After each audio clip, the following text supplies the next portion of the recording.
Redouane Haloui sur le sentiment par rapport à ces entreprises qui sont confrontées à la fois fixer les expertises, à la fois recruter aussi des compétences qui peuvent être aussi s'exprimer et être performantes en distanciel. En tout cas, déjà, merci pour cette invitation. C'est un honneur de parler d'un sujet qui me préoccupe beaucoup aussi depuis pas mal d'années, la formation de la jeunesse africaine et marocaine. Donc effectivement, aujourd'hui, il y a une problématique, mais il faut aussi remettre les choses dans son contexte. On vit une époque extraordinaire, que peut-être nos parents, enfin pas peut-être, nos parents n'ont jamais vécu, et peut-être nos enfants ne le vivront pas, ou jamais. La nature a horreur du vide. Et donc du coup, on se retrouve avec une ébullition de technologie. Les études le montrent, hein, la durée de la compétence technique moyenne elle est de 24 mois. Au moment où l'entreprise met en place une technologie, 24 mois plus tard, il faut commencer à repenser à la techno qu'on est en train de mettre en place. Pas parce qu'elle le veut, c'est parce que d'ailleurs, on les pousse à se remettre en question, parce qu'il y a un foisonnement de technologies qui fait qu'on veut aller plus et plus loin. Mahdi a parlé effectivement d'un programme au sein de la PEBI. J'aimerais quand même noter un point, c'est que d'ici 2030, 80% des métiers en 2030 ne sont pas encore connus. Des métiers vont disparaître, des métiers vont apparaître. Donc par rapport à ce défi-là, il faut qu'on travaille tous d'une manière collaborative, aussi bien au niveau de l'entreprise qui a des besoins, aussi bien au niveau des centres de formation, mais aussi bien au niveau du gouvernement, qui lui aussi doit faciliter, effectivement, d'être un facilitateur dans cette génération d'opportunités dans les secteurs du numérique. Je m'explique. Quand une entreprise recherche une compétence, assez souvent, malheureusement, il demande, et ce n'est pas de leur faute, parce que la durée de la compétence est assez courte, des expérimentés. Il faut aussi qu'on puisse les accompagner dans leur mindset pour qu'ils intègrent un peu plus de jeunes qui viennent d'être formés pour qu'ils créent ce qu'on appelle un coussin sur lequel ils peuvent effectivement utiliser, et du coup avec ce turnover, donc ces expérimentés qui peuvent partir naturellement parce qu'ils ont d'autres opportunités, mais en même temps ce petit jeune qui est entré et qui a été bien formé puisse évoluer dans l'entreprise. Donc ça, c'est un accompagnement qui est important. L'école ou les centres de formation, ils font le maximum. D'ailleurs, on y travaille au sein d'un PEBI pour identifier les métiers sous tension et mettre en adéquation les programmes de formation et aussi sensibiliser les centres. Mais le centre, il va former, mais l'entreprise va former indirectement aussi, en termes de coaching, en termes d'accompagnement, etc. Donc, quelque part, on est en train de réfléchir vraiment dans un modèle vraiment agile pour que, quelque part, eh bien, l'entreprise, le centre de formation, les ressources qui ont été identifiées, bien entendu, il y a une sélection, c'est pas tout le monde, mais on a, alhamdoulilah, un vrai terreau, un vrai vivier de talents marocains. Comme le disait Mahdi, il y a des chômeurs diplômés. On peut travailler sur le rescaling, comme l'a dit Si Hassan. Oui, on reviendra là-dessus. Redouane Haloui, est-ce que vous êtes aligné à Mahdi Haloui, c'est-à-dire que le problème essentiel et majeur, c'est l'offre ou la demande, ou ça dépasse le simple rapport et la simple équation offre-demande? En fait, je suis tout à fait d'accord avec ce que vient de dire Mahdi. Il faut voir le profil psychologique du Marocain. Moi, je suis né, j'ai grandi en France, ça fait une dizaine d'années que je suis au Maroc.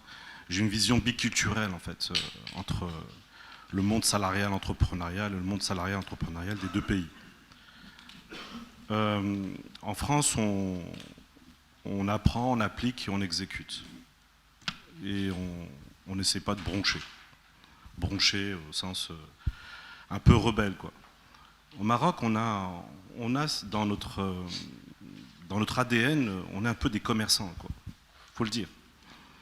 Et donc du coup, on essaie toujours, et c'est ce qui permet d'avoir une capacité intellectuelle. On est reconnu par rapport à ça. Hein. Là, en calcul mental, on est très fort. Hein. Et donc, du coup, qu'est-ce qui se passe? C'est qu'effectivement, comme vient de dire Simadi, c'est qu'il y a une offre et la demande. Si je sais que j'ai une compétence qui a de la valeur sur le marché, et ben, même si le salaire, je sais que derrière, j'ai un bon salaire, mais je sais que je vais gagner peut-être 2-3 fois plus, facilement. La question ne se pose même pas. Je vous garantis. C'est-à-dire qu'à un moment donné, effectivement, la personne, je ne vais pas dire qu'elle a bon un manager, après il y a deux profils psychologiques. Il y a un profil psychologique où il y en a où, effectivement, ils ont besoin de sécurité. La notion de sécurité, de confort, parce qu'il a des projets dans sa tête, il voit loin, construction, maison, famille, etc.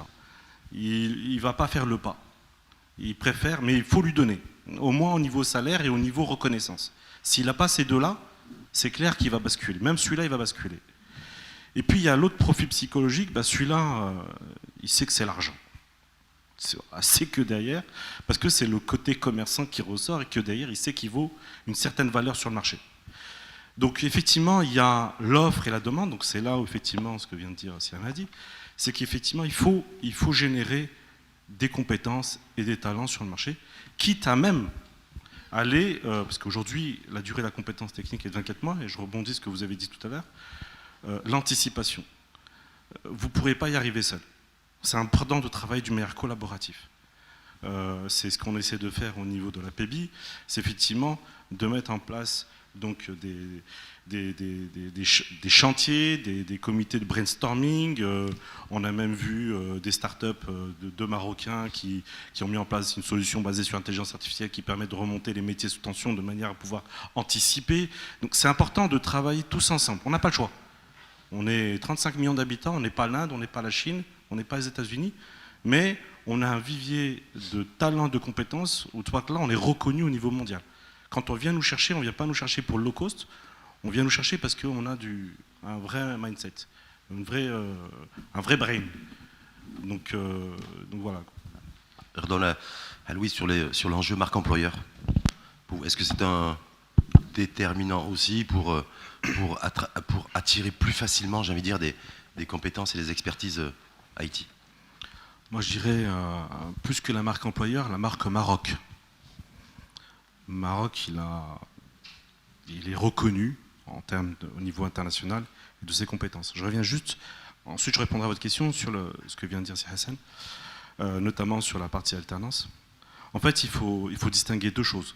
Effectivement, il y a l'expertise. On manque d'expertise sur des nouvelles technos qui arrivent. On le veut tout de suite, expérimenter, avec une compétence déjà toute faite.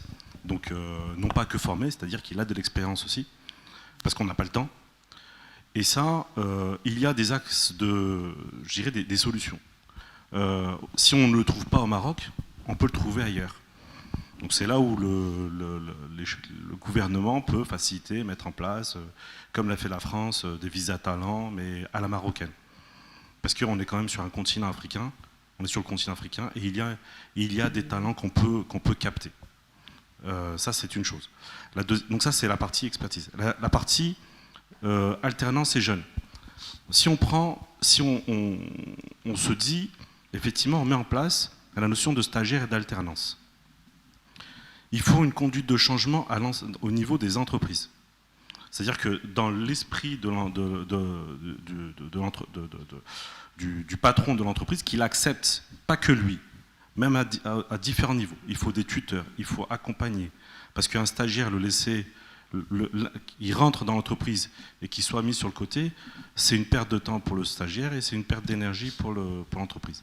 Donc il faut qu'il y ait un accompagnement au changement au niveau des entreprises. Et si on fait un petit calcul, on se dit, tiens, on prend entre 5 et 10% de l'ensemble des effectifs des entreprises, ça ferait quand même une part très très très importante de jeunes qui seront formés. C'est-à-dire que l'école forme, mais l'entreprise aussi participerait à la formation et du coup on pourrait générer beaucoup plus de compétences. Sauf qu'en même temps, c'est pas son métier à l'entreprise d'accompagner la formation, ça représente un coût, une charge. Quand je pense qu'une compétence, quand on veut évaluer sa valeur, on met en équation le taux d'accompagnement, d'encadrement, pour savoir si la compétence est c'est pour ça que je parle de conduite de changement. Donc on ne pourra pas, effectivement, les entreprises ne pourront pas accepter de dire mais moi, attends, tu me prends 5%, j'en ai 1000, ça me fait 50 ressources à intégrer, comment je fais, etc.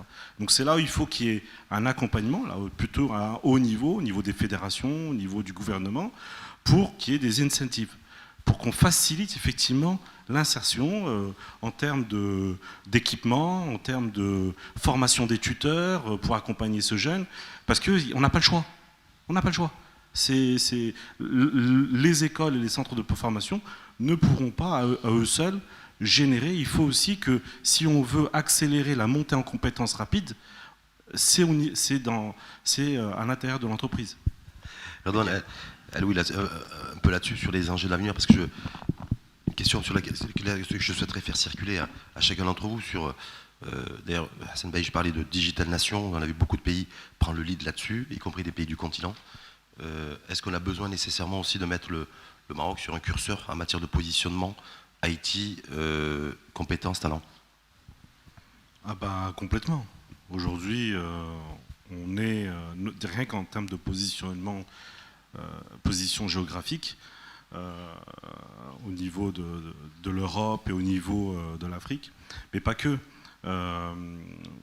Moi j'ai une association, ça s'appelle Dimicoder. On est dans une dizaine de pays en Afrique et ce qu'on fait, c'est qu'on fait de la culturation au niveau informatique et numérique.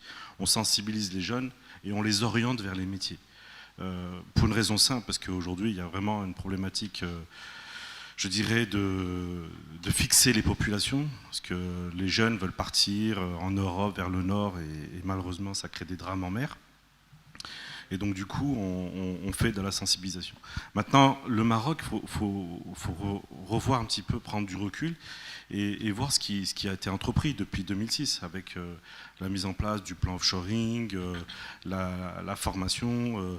On est parti quasiment de zéro, hein, et on a pu faire on a fait venir des grosses sociétés de services, d'ailleurs IBM, Cap, Atos, CGI, etc. Donc effectivement, quand je discute avec certains ministres africains, pour eux, le Maroc est un véritable modèle. Et ils essaient de s'en inspirer. Maintenant, soit on les laisse s'inspirer tout seuls dans leur coin, et en prenant le risque, on est un pays qui va plus vite et qui, au niveau réglementaire, facilité, conduite de changement, on va aller plus vite et risque de nous dépasser. Soit on travaille main dans la main avec ces pays. Et il y a une première approche, on a besoin d'expertise. Ouvrons nos frontières pour des compétences clés en faisant venir ces gens-là chez nous. Au bout d'un certain temps, ça va être naturel. Au bout d'un certain temps, ces gens-là, ces Béninois, ces Ivoiriens, ces Sénégalais, etc., vont monter en compétences. Et on parlait de marque employeur, mais là, la marque marocaine, elle va être, on va l'injecter dans leur ADN. Et puis, comme tout Marocain qui était parti à l'étranger, ils reviennent au Maroc. On le voit, hein, la diaspora marocaine, hein, je suis parfait exemple. Je suis ici au Maroc, hein, et on le voit au niveau des devises. Cette année, c'est impressionnant l'entrée des devises qu'on a eues. Donc on a une diaspora qui rentre, et c'est la même chose. Ces gens-là, ces Sénégalais, ces Béninois vont repartir. Et ça va créer des opportunités aussi pour les Marocains. Donc il faut qu'on ait une ouverture d'esprit pour pouvoir effectivement travailler avec ces pays et qu'on soit un modèle au niveau de l'Afrique. On l'est déjà, Sa Majesté est visionnaire, a mis en place un certain nombre de choses, il nous a ouvert les portes, il y a plus qu'à. Voilà. Antoine. Donc effectivement, il y a pas mal de sujets qui ont été dits. Tout à l'heure, je disais qu'en 2006, le Maroc avait mis un focus sur l'offshoring et on voit le retour. Donc, et qu'est-ce qui s'est passé? Donc, juste après, je me souviens, les sociétés marocaines, quand elles ont vu arriver ces grosses structures et d'autres un peu plus petites, il y a eu la fuite des cerveaux, mais entre entre donc pas mal de sociétés marocaines qui avaient souvent des DSI où leurs collaborateurs étaient partis. Mais in fine, qu'est-ce qui s'est passé? C'est que ça a créé de la valeur. C'est-à-dire qu'ils se sont remis en question pour effectivement mettre en place un peu plus de digital. Je prends l'exemple des DSI des banques. Maintenant, il faut continuer dans la même lignée et à savoir créer de la valeur, notamment par ces startups, par ces champions nationaux dans le digital, où l'entreprise, les grosses entreprises ou petites entreprises qui ont un peu les moyens peuvent aussi injecter un peu d'argent et développer effectivement ces startups qui peuvent créer de la valeur. Aujourd'hui, au Maroc, on n'a quasiment pas de licorne. Si, il y en a une, c'est Joumia, mais on peut pas. Enfin, voilà. Oui. Pas très bon. Voilà. Donc, et quand on regarde Israël, il y a les premières gazelles. Et quand on regarde Israël, ils en ont 65 sur un pays qui fait 9 millions d'habitants. Donc là, il faut se poser la question à un moment donné. On n'est pas plus bête qu'eux, on a vraiment des talents, et donc du coup, il faut que quelque part on puisse émuler et développer. Ce que disait Mahdi à l'instant, effectivement, il y a des investissements qui sont faits, on pourrait orienter, focaliser sur un secteur qui est véritablement porteur d'emploi. Le Rwanda, Paul Kagame, le ministre de l'économie numérique, vous savez, il a quel âge? Il a 20 ans. Parce qu'il a compris que quelque part, ces jeunes-là, voilà, il y a quelque chose qui pousse et il faut écouter cette jeunesse, écouter ce secteur qui est très très jeune finalement et dans lequel il va apporter beaucoup d'opportunités, non seulement pour le pays, le Maroc, mais pour tout le continent africain. Merci. Juste, effectivement, je suis tout à fait d'accord avec Si Hassan. Il y a des choses quand même à régler, notamment sur la santé, il y a une évolution. On le voit notamment avec la génération d'Amo. Au niveau de l'éducation, notamment sur le coût scolaire, il faut le dire, la vérité, il est important. Et il y a vraiment un axe d'amélioration là-dessus. Je prends un exemple. Aujourd'hui, un salarié, il paye son IR. Un salarié célibataire, il va payer l'impôt sur le revenu le même montant qu'un couple avec des enfants. Donc rien que ça, déjà, je trouve qu'il y a une injustice au niveau impôt. Parce qu'on ne prend pas en considération le fait est que ce couple, il a des enfants et il a une charge importante au niveau scolaire. Donc déjà, on pourrait faciliter un petit peu au niveau justice fiscale cette partie-là. Et puis les aides sociales aussi, en fonction du revenu, comme les allocations qu'on donne, et on le voit dans certains pays, qui est un peu plus important. Ce qui permettrait effectivement, d'un côté, donner un petit coup de pouce à ce couple avec des enfants, mais aussi réglementer un peu plus, je dirais, la partie coût scolaire, qui des fois dépasse, je dirais, quand on regarde le ratio salaire et coût de la scolarité, qui est très très important. Et je suis tout à fait d'accord, il y a un travail là-dessus. Et je rajouterais sur le côté privé, en fait c'est les deux parties, c'est obligatoire. Comme l'a dit Simadi sur la partie gouvernementale, c'est important d'avoir un budget d'accompagnement, mais aussi au niveau privé. Tout à l'heure, je disais que si les entreprises, et ça c'est un accompagnement, c'est une conduite de changement, prenez entre 1 ou 5% ou entre 5 ou 10% de l'effectif de leur entreprise et inséreraient des jeunes. C'est important, la formation, elle est complémentaire, à la fois au niveau des écoles, des centres, mais aussi au niveau d'entreprise. On n'a pas le choix. Donc à un moment donné, il faut que si l'entreprise puisse aussi s'engager, et là, des facilités pour pouvoir effectivement insérer ces jeunes qui peuvent être formés au sein de l'entreprise.